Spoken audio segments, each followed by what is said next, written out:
coming up. What an excellent day for a heart-to-heart.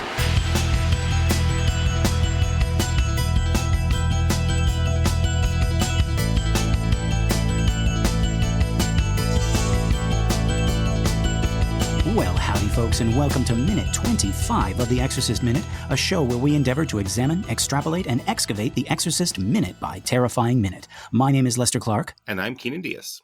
And we'll be your holy guides on this journey through what some have called the scariest movie of all time. So, our minute begins with Regan saying, "I don't know." And it ends with Chris saying, "Me? Mary Burke Dennings? Of course not."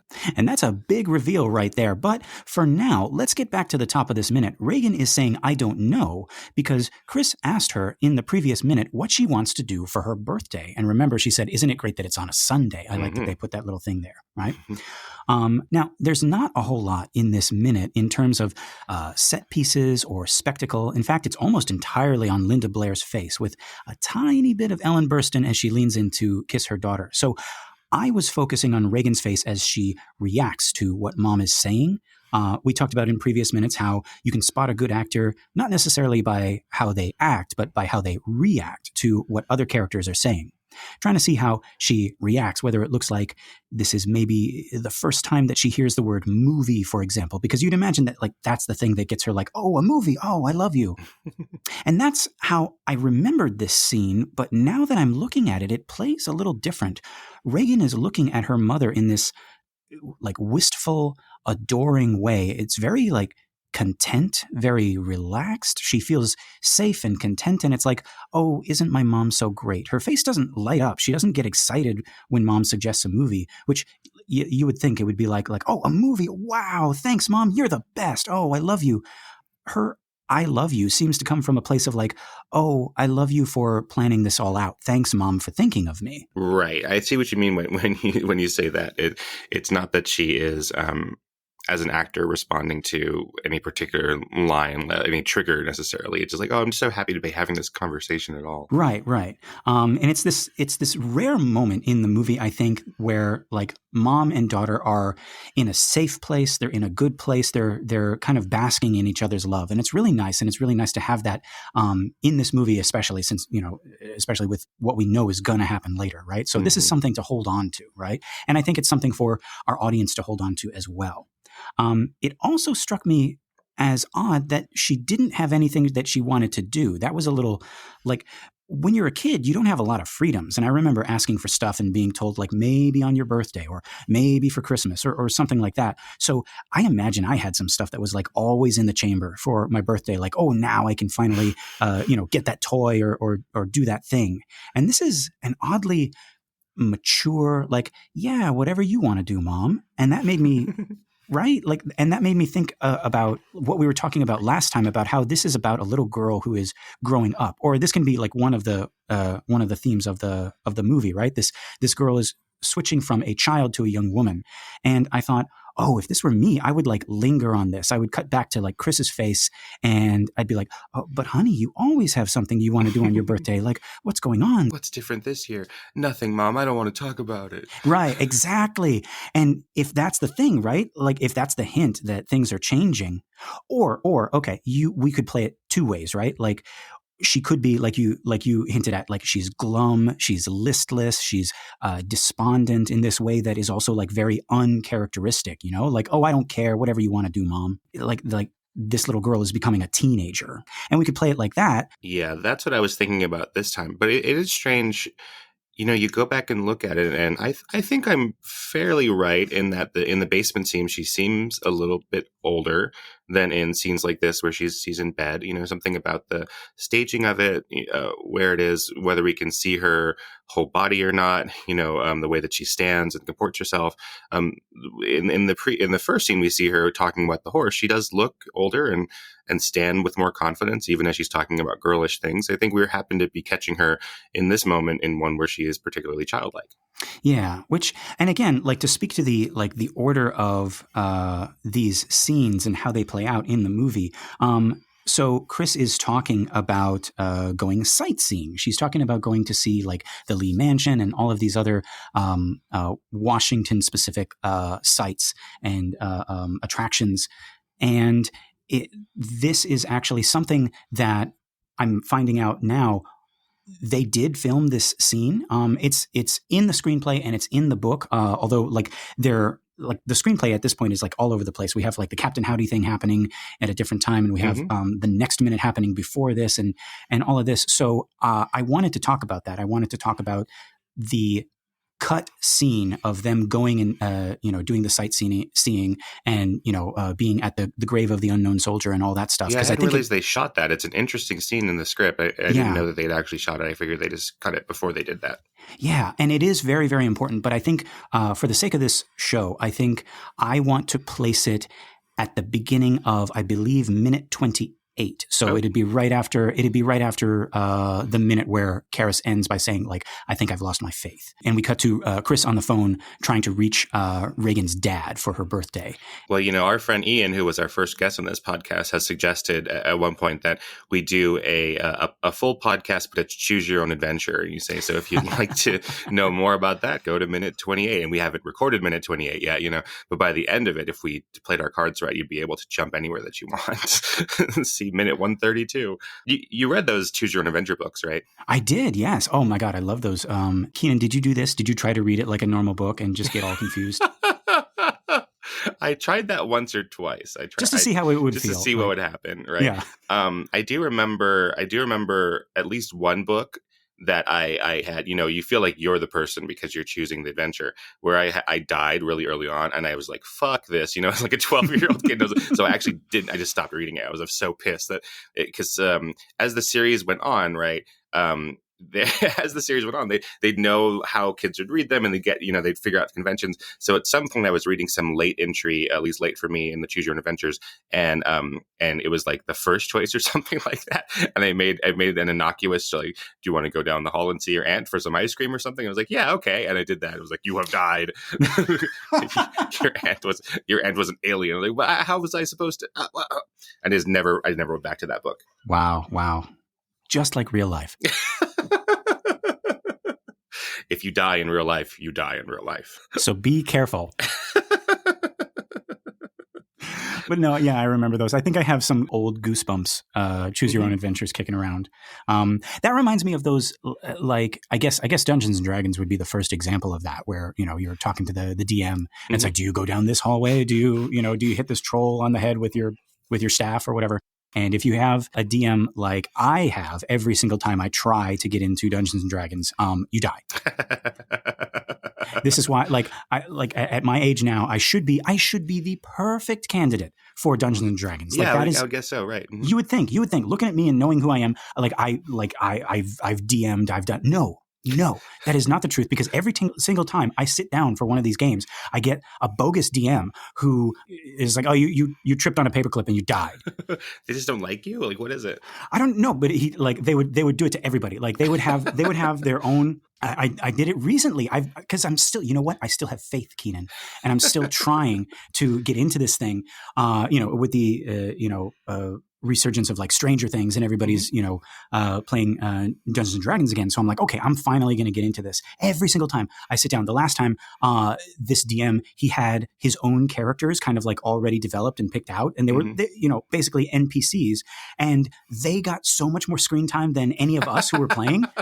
It's like I was a wizard and there was an elf and there was a knight, and we were trying to like fight this monster that he created, and then his like weird like cat humanoid creature, Puss in Boots looking thing with a French accent comes in and saves us again.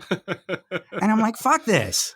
If you have a DM who's just killing everybody, if that's like their kink, I mean, at what point do you report them to the Dungeons and Dragons HR department? But like, I'm really worried about this guy. Yeah. As we learn in this movie, about the hierarchy of priests and, the organization behind the cloth, I think there needs to be like a DM HR. Well, anyways, I don't know where we are anymore. Yeah.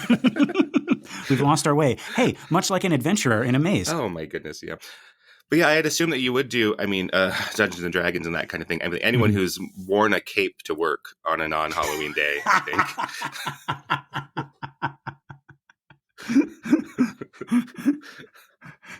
Wait a minute. What specific instance are you talking about, me wearing a cape to work? I just... There I are just many. know that you have. I just don't. I can't. Okay. I don't even have any evidence of that. I'm just intuiting that you have worn a cape to work. I'll have you know, Keenan, it was a cloak. Oh my God. Okay.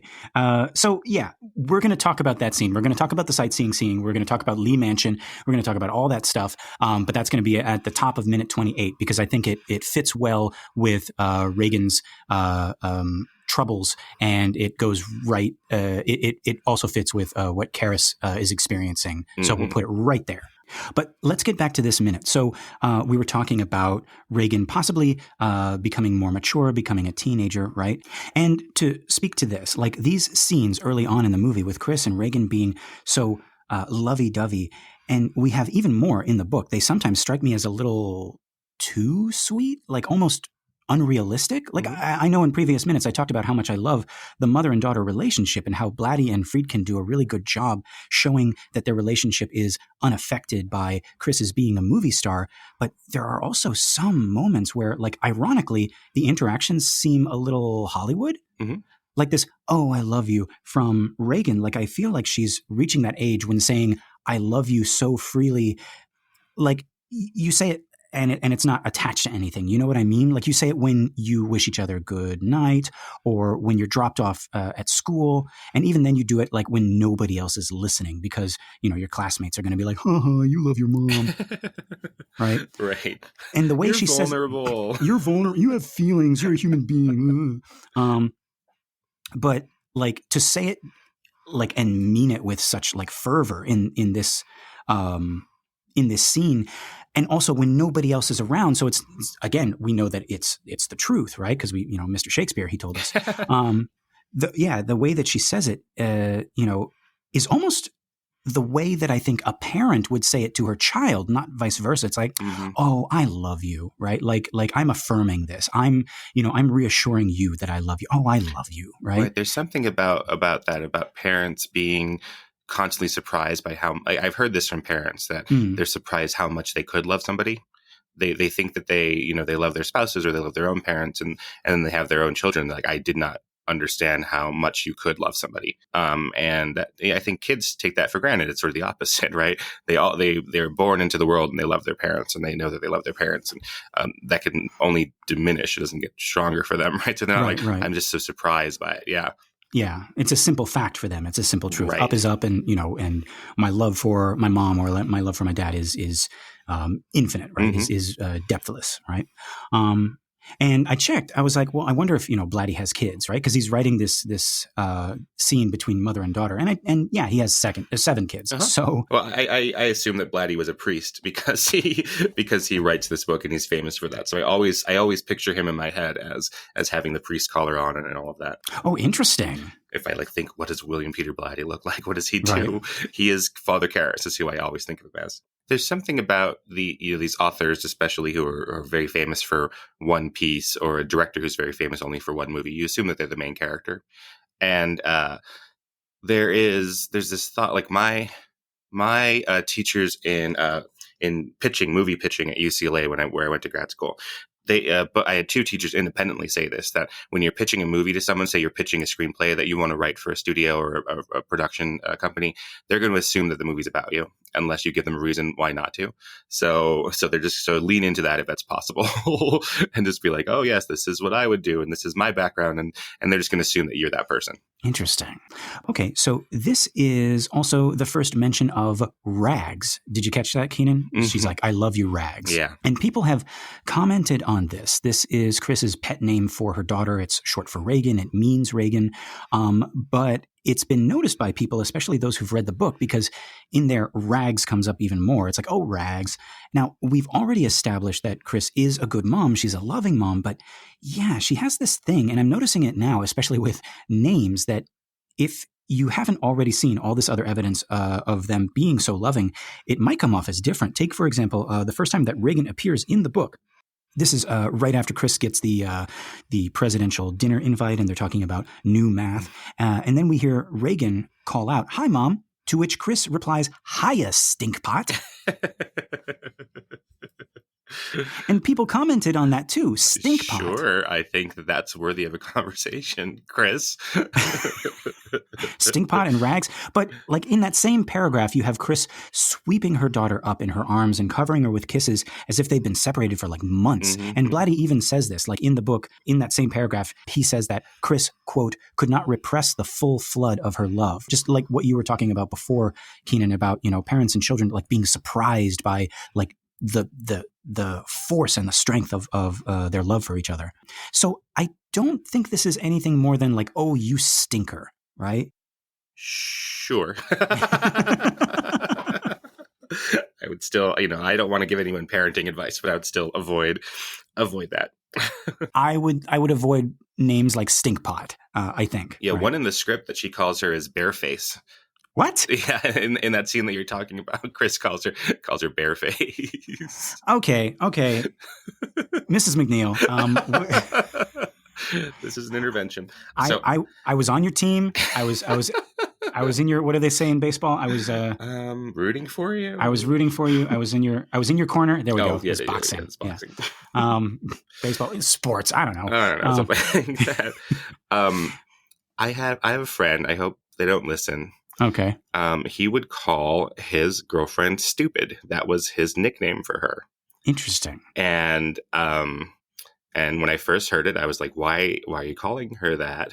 And then when it was just her alone with me, I said, why do you let him call you that? And she's like, oh, it's fine. And he's like, oh, she knows I don't mean it. But every day coming home, I'm like, hey, stupid. Where's dinner, stupid? Like, I don't know. Interesting. That relationship has not lasted. I don't know why. I mean, I can't say that that's the reason why. I thought you were being facetious. Like, I can't imagine why. I don't want to presume, but I was worried about that very much. Yeah. Yeah, seeing that. Oh. Language is so weird in that, like, it belongs to everybody, but then it's also like it can be used like in this very personal way. Mm-hmm. Like you can say things that mean something very, very specific to the two of you or the three of you or whatever. And like anybody like on the outside looking in, they're like, hey, why Bearface? Why Stinkpot? Why stupid? Like, well, I'm trying to think about my nicknames for my boyfriend if I accidentally have something like that. I don't know. We call each other Boobela a lot, and which means sweetheart, and Boo, and sometimes we say Boobie, which is some combination between Boo and Boobela. So maybe someone on the outside will be like, why are you calling each other Boobie? I mean, but it's not a like too much of a jump from like, Boo and Boobela. It's like, that's where it came from, I think, originally. Yeah. But I guess if you're just, I don't know, maybe stupid came from stupendous and sure, and Keenan. intrepid. We'll just go with that. Sure. You know what I do have a problem with though, and this already happened in the story, so we're kind of like going back to a previous minute for just a second here, but we brought this up. Keenan, you remember that bird, the Pazuzu bird that Regan makes for Chris? The big orange one, orange and green, right? with the weird striped beak. Right. So in the book, Chris asks Regan, it's like, hey, what should we call it? And Regan can't think of anything. Mm-hmm. So Chris thinks about it. And then she says, I know, how about Dumbbird? How about bad art? Yeah. How about shitty piece of art? Wow. Okay. But like in the book, that actually gets Regan laughing. Sure. And so now I think about it, it's like, it could be more like Chris knows the type of humor that Regan likes, and her whole objective is to like make her daughter laugh. So Dumbbird and Stinkpot and Rags, sure, that's for Regan's benefit, right? It's for her, right? But at least at first, right? But now I'm thinking, it's like then you got a new friend. You got a new friend who's like, hey, your mom calls you Rags. Your mom calls you Stinkpot, and she named your bird Dumbbird. Like, what's that all about, Regan? Huh? I'm your real friend. I don't call you any of those things. Right. But we're going to get to him. On board, I'm your captain. I'm your captain, right? Oh, my God. But, okay, so back to this minute again.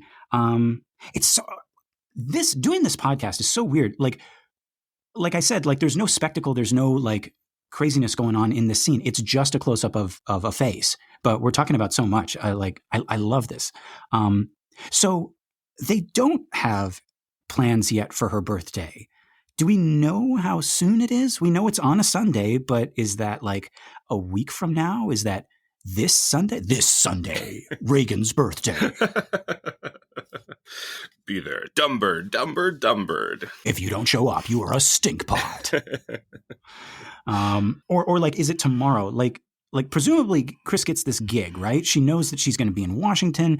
They set up a rental home, travel, logistics and everything like that. And somewhere in that planning process, like she's got to be like, oh yeah, this is Reagan's birth month. We should do something in Washington. Mm-hmm. But that then I thought like that's a movie thing though, right? Like I've seen that before where like they decide on the spot something like you would normally have like planned for weeks or months, like oh, what do you want to name your new baby? And like the parents are like, let's call him.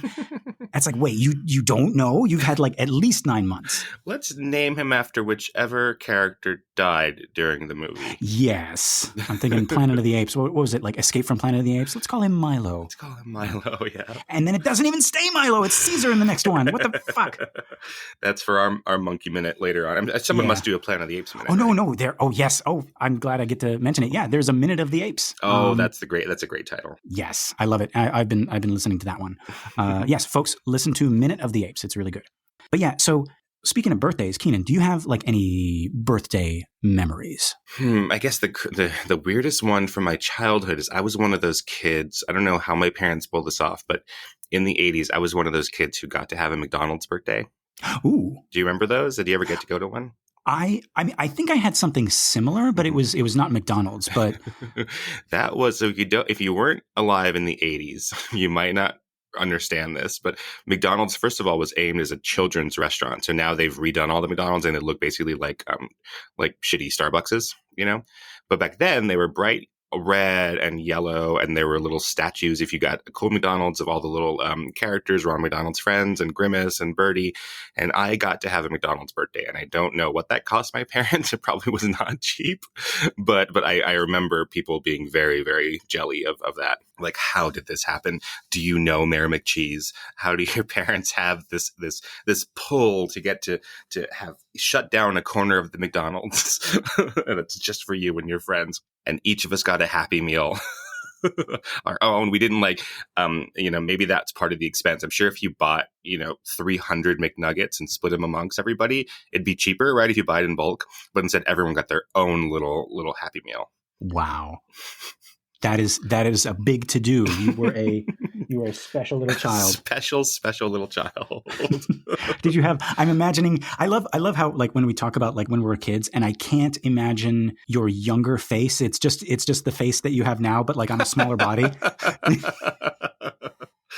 Well, I was kind of a pouty kid, and I think my face has stuck that way, even though. So yeah, you can't see me on a radio show, but I tend to think of myself as having sort of a, maybe not a resting bitch face, but a resting bored face or something. And then people meet me and they see that I laugh very easily and I'm very non-judgmental, but I sort of have this face of this petulant child that's stuck with me.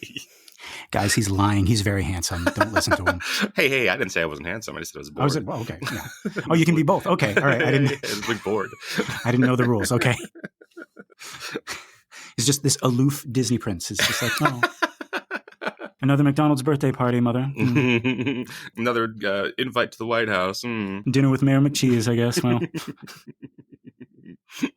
Oh, okay. So just because I teach German, non sequitur. So the word for mayor is Bürgermeister. Bürgermeister. So Mayor McCheese is a Burgermeister. Or no, a Burgermeister Burger or Burgermeister. I don't know. It's sounding like Burgermeister Meisterburger from the Rankin Bass thing. But no, I just always thought that was funny. I was like, did they know when they made him the mayor? Like, or was that his platform? He's like, hey, I'm already a burger. Yeah. Vote for me. I don't know if this is like an actual democratic process. No, I think it's a total dictatorship. No, yeah. He was like, I was born to rule this burger land. Yes. Like he had the birthmark of the burger on him. Right. Mm-hmm. Chosen by God. Yeah. Ordained. All right. What about your birthday memories? Yeah. So like I had something similar, but we would go to, I don't know if they must still have them now. These pizza play places. Mm-hmm. In this, like, I guess the most familiar one would be Chuck E. Cheese. Mm-hmm. Or, well, actually, no, I think the most familiar one is Freddy Fazbear's Pizza now. Oh, I don't know. Oh, yes. From Five Nights at Freddy's. Yeah. Because they made a whole, thing out of that. Mm-hmm. But like, yeah, before that game, like there were actually places like that. I think there still are. I don't know. I have no idea. I think Chuck E. Cheese is still around, but yeah, it's still around. I don't know if it's the same as what it was once. But yeah, I remember that was like a thing where like we would go to this place and, we'd have like a long table and we'd eat pizza, and then we'd go run around in this like huge indoor playground with like lots of like tunnels and slides and stuff like that. And me being like the kid that I am, I always imagined that I was in the movie Aliens, and I was, crawling through the vents and everything like that. Right. And then eating pizza, because that's what aliens do. Yeah. Oh, so you played the alien. Of course, I played the alien. I've never played the alien. When I've done that, I'm always the funnest one. I guess so. I like Lambert. Lambert Ryder Cartwright, who gets to just scream and cry. That's what people hire me for, is to cry in comedies. So Lambert is my dream role. You just get splattered with the blood. It's like, oh God. I wasn't expecting this. It's right on top of you, Dallas. Yeah, that's me. Right, and then I drop down from the slide. Yeah. Love it. And just drag them into the ball pit. Yeah. I look back. We're not going to have kids. My boyfriend and I, or anything like that. I went through a tough tween and teenage period with my parents. As a lot of people do, but I think mine was particularly tough.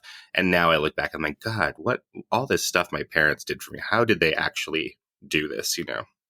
It seems like such a at once it seems like such a beautiful thing, but also such a harrowing experience. Just Right. like so difficult, so tough. Like, and as we see, like in this movie, like Chris is trying so hard, Right. And she's all alone, right? Because Dad's not there. So yeah, and we get a glimpse of that a little later on, about how alone she is with that. Because that's one of the things I like about this movie and these minutes, is that we don't get all that up front about what Chris's relationship is with Reagan's father, Howard, and we don't get it all explained to us. We have to sort of, it feels like a mystery to us. Right. So while we're trying to solve the mystery of what does Pazuzu have to do with it, what's in the attic, and we also have like these mysteries of just the drama going on with the family in their ordinary world. Right. And like, to speak to that, so we're back in this room and Mom and Reagan are discussing these birthday plans, and Reagan surprises Chris by saying that she can bring Mr. Dennings if she likes. Mm-hmm. And Chris is genuinely puzzled by this. And she asks, like, why on earth would she want to bring Burke? And Reagan says, well, you like him, don't you? And Chris she's still not getting it. She says, well, sure, I like him, don't you? And then she asks Reagan, like, what's going on? To which Reagan replies, you're going to marry him, aren't you? Mm-hmm. And now in the audiobook, and Blatty does his own audiobook. I highly recommend finding it. Like the whole thing is up on YouTube, the first edition. So go check it out before they take that down, because actually his reading of the first edition is hard to find anywhere else. So I was lucky enough to like get it, and now I have it. But now it's always the 40th anniversary edition, which he also reads. But I don't know. I like the first edition. Mm-hmm. But the way that Reagan says this line in the audiobook and the way that Blatty reads it, Reagan is sort of like quiet and solemn and a little sad. And she says, you're going to marry him, aren't you, Mommy? And I think both of these reads are good, right? Like Linda Blair's read of like kind of like this, like, you're going to marry him, because here we see what's been bothering Reagan this whole time here. She notices Burke. She notices him hanging around the house and being like really familiar with her mother. And she's starting to put two and two together, at least like what she thinks is two and two together. Mm-hmm. And I like Chris's response here. This idea is so ridiculous, so absurd that she can't help but laugh. And then she responds, me? Mary Burke Dennings? Don't be silly. Of course not. I think that Linda Blair's reading of it has that wryness of like, oh, I figured out the secret, but I still sense sadness behind it. I don't know if it's just because of just the nature of the question or again, Linda Blair is a strong actor, even as a 13-year-old girl. I think she's doing both of those. It still feels sad to me. It almost seems like she's hiding that that fear, that apprehension, that sadness behind is like, I figured it out. Right. I figured out your secret. Am I right? Am I like, is this actually what's happening? Yeah. Right? Like that's the subtext is like, please say that I'm wrong. Please say that that's not the case. Oh, well, and I like this minute a lot in how simple it is in the staging. Again, we spent a lot of time looking at non-professional actors in this movie or child actors, like in the case of Linda Blair, and just letting them perform and letting them react. So it's this shot of Linda Blair that is a close-up with the negative space on the opposite side being the back of Ellen Burstyn's head. And then we have on Ellen Burstyn's coverage, it doesn't match. It's not a similar close-up on her eye line where we can see both of her eyes. It's this semi-profile shot of Ellen Burstyn. She's much further away. And I think that's really interesting because it's weird. It's kind of counterintuitive how it does give us her perspective. I think the default idea is, well, how do we know it's from the main character's perspective? We need to see both of her eyes. She should be relatively big, probably bigger than the other person. But it counterintuitively works. We're sort of denied her eyes and denied her thoughts, right? And so what we're getting in this close-up is definitely her perspective of it, even though it is a close-up of Regan. Right.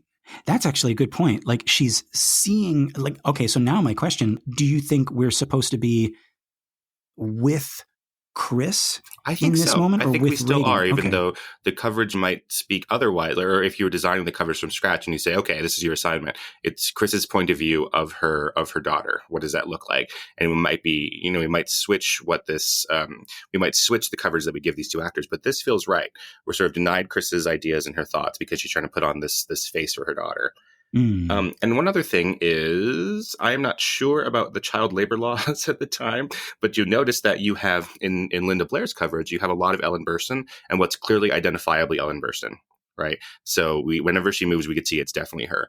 In Chris's coverage and Ellen Burstyn's coverage, we can't tell if it's Linda Blair or not in the bed. And this is a common thing nowadays. So again, I don't know what it was like in 1972 and 73, but nowadays... Under Friedkin, especially. Anyway. Yeah. Right. But when you're dealing with child actors, you will substitute them with stand-ins or things like that because you have a limit of how many hours they could work in the day. And they have to have an on-set tutor who's giving them real classes. And there's all sorts of rules. But so this might not be Linda Blair in the bed. You can kind of catch a glimpse of her head and Ellen Burstyn's like stroking her hair. You mean when she leans down to like kiss her? Yeah, exactly. Yeah, not the close up. Yeah, right, not the close up. The this profile shot of Ellen Burstyn. Yeah, there's somebody there. There's some little girl, but we don't. I can't tell if it's Linda Blair or not. I wouldn't be surprised if it isn't. Interesting. And we know that she does have, I guess you would call like a stand-in or a double in later scenes, and like one who is actually pretty iconic in the mythos of this movie. Right. But like this might be her in the bed right now. Maybe not. Maybe some other kid. I don't know. Yeah, I'm not sure. Yeah. Interesting. Okay. I think that is all for my notes for this minute. Keenan, is there anything you wanted to touch on? No, we got a lot. Okay. All right. So, Keenan, are you thinking what I'm thinking? I think I am, Lester. All right, folks. Until next time, the power of Mayor McCheese compels you.